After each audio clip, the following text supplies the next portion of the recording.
So which we have discussed in our introduction itself. Okay, so what we have revised now, that is a design procedure. That the same thing, the very same thing we have discussed it in our introduction. So design procedure.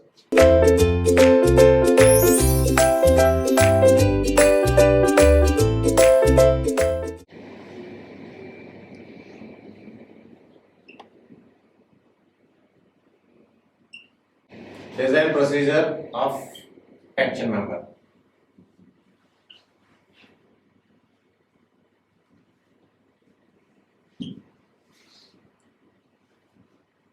So what is the first step? First we are going to decide the load or determine the load. So first calculate the factored design load. So we represent with PD. So whatever it may be, calculate the design or take it as T. Why? Because here we are designing or we are discussing the design of tension member. So take it as T.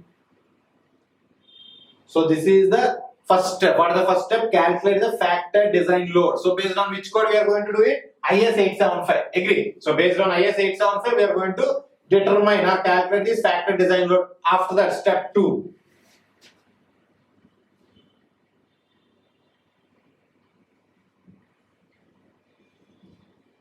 Determine design stress.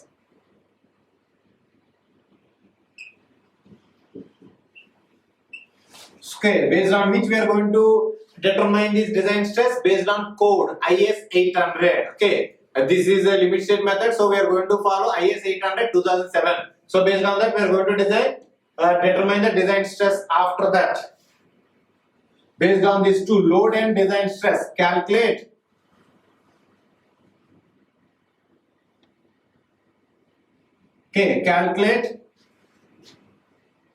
net area. So here we are, this is a tension member, so there exist two types of areas. One is gross area and another is net area. So in this design we are going to calculate net area. So calculate the net area. So we represent with AN.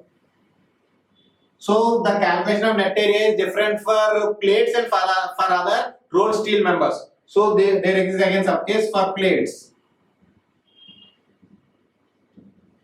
So for plates, net area AN is equal to, so the design factor design load is T and the design stress for the plates is 0.9 FU by 1.25. So whenever we are going to use FU, then the factor of safety to be used is 1.25, and in tension we have to take a factor of safety or the factor of 0.9. So this is for plates. Next for angles. So this is applicable for other steel structures also, rolled steel structural members also. So AN is equal to T by alpha FU 1.25. Okay, so here we are going to use alpha. So here alpha here is going to take care of shear lag effect. Okay, here alpha is going to take care of shear lag effect. So here I am going to write about that alpha.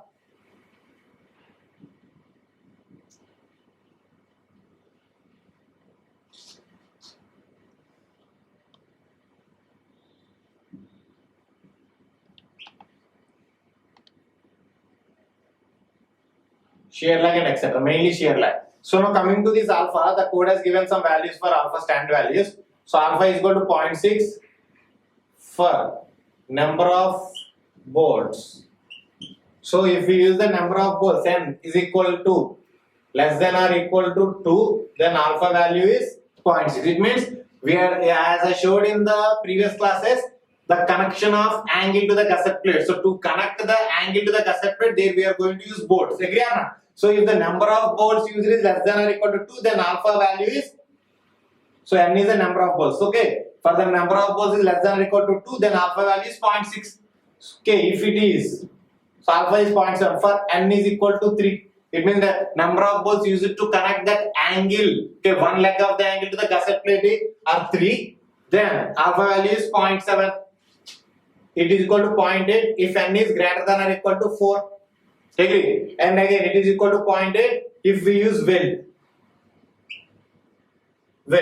Okay, we have connected that angle to the gusset plate by using weld, not by bolt. Then alpha value is 0.8. So based on this, we are going to calculate net area. Agree? This is the third step. So first you take it down. So lateral tell the lateral explain other steps. Okay. So now the fourth step. So I'm going to rub this. Okay. So first you take it down. So after calculating net area, so net area is nothing but what is meant by net area? Gross area minus subtracting or gross area minus area of the rivet or bolt holes. That is net area. So but in real, if you see any structural steel member, manufactured structural steel member, in that there exist no holes. So to select a section, to select a trial section, first we require gross area. Agree or not? So after calculating the net area, we are supposed to calculate gross area. So further, to calculate the net area, so this gross area, so increase, to get the gross area, we are going to increase net area by 20 to 40%. 25. Okay, 25 to 40%. So increase net area by 25 to 40% to get gross area.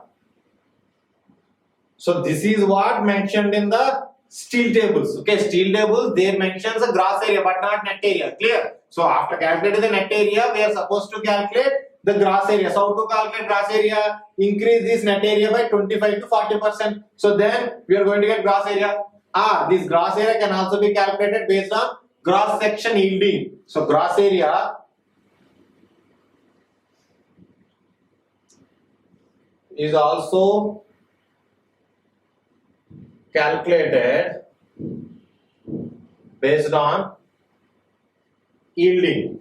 Okay, gross section yielding. So how to calculate? So gross area AG. So AG is equal to T by Fy by 1.1. So in this way also we can calculate gross area. So we can calculate gross area either by increasing the net area by 25 to 40% or based on gross section yielding. So based on these two we can calculate. So first you take down all this. So next step is, so we have got the area.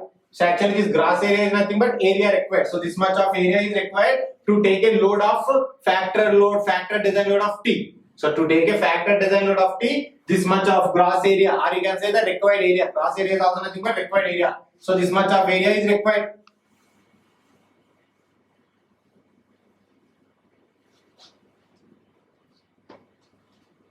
So finally we got the area required. So I am going to represent it there. So area required, which is equal to that AG, gross area. So this much of area is required. Clear? So after getting this, what to do the next step? Selected trial section. Selected trial section from steel tables or IS handbook number 1. From steel table.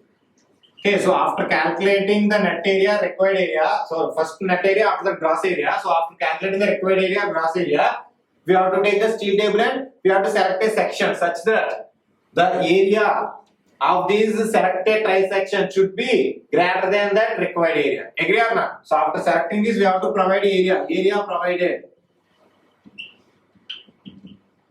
AP. So should be greater than or equal to this AR or AG. Agree? So this is the design procedure. Okay, this is the design procedure. So we have to provide this much of area. Clear? Based on steel tables. Okay, like this, by making use of these 3 code books, we are going to design. See here in this procedure. So in these steps, had we used these 3 code books, yes or no? Tell me. Yes or no? Yes, obviously the first step, IS 875 code. Okay, based on that we have calculated the factor design load. So this is limit state. So we have to, after designing the load, we have to multiply that load with the factor. That is load factor. What are the load factors? What are their values? We have discussed in the beginning of the limit state itself. Agree? So we have to multiply that load with that factor. Clear? After that, we have to determine the design stress based on IS 800 2007. After that, calculate the required area. After calculating the required area, so we came to know how much area is required. After that, select a trial section from steel tables and that steel table. So in that steel table, even of course we have discussed about steel tables. Okay, what is mentioned in the steel table and how to read the steel table. Agree or not? So in the steel table, area of each and every section, rolled steel section is mentioned there. So obviously by going through that area, what is mentioned? So we are going to choose the area which is greater than or equal to this area required. So obviously in steel table also area mentioned is gross area. Agree or not? So the gross area should be greater than or equal to this required area. Okay, so we call it as the area provided. So this much of area we are going to provide to take that factor load T. Okay, factor design load T. Agree? This is the design procedure. So after this, there is a one check. Okay, what is that check? I'll explain. So first you take this point also. So this is the procedure. So after that, the sixth step.